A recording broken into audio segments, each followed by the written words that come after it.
నా దేవుని పరిశుద్ధ నామానికి స్తుతులు స్తోత్రాలు అర్పించుకుంటున్నాను. ప్రభునందు సోదరులు సోదరిమణులందరికీ వందనాలు తెలియజేయుచున్నాను.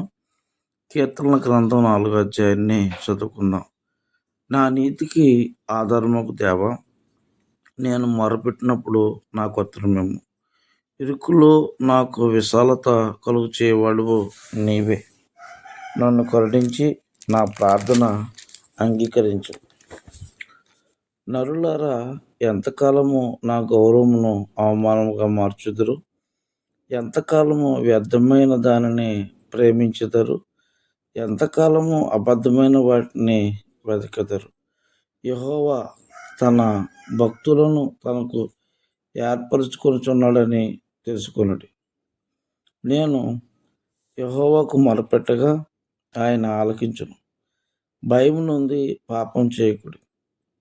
మీరు పడకల మీద నుండగా మీ హృదయములలో జ్ఞానం చేసుకుని వరకుండుడి. నీతియుక్తమైన బలులు అర్పించుచు యెహోవాను నమ్ముకొనుడి. మాకు మేలు చూపువాడెవడని పలుకువారు అనేకులు.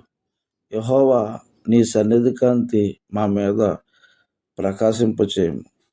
వారి ధాన్య ద్రాక్షరసములు విస్తరించిన నాటి సంతోషము కంటే అధికమైన సంతోషము నీవు నా హృదయంలో పుట్టించితివి. యెహోవా, నెమ్మదితో పండుకొని నిద్రపోదును.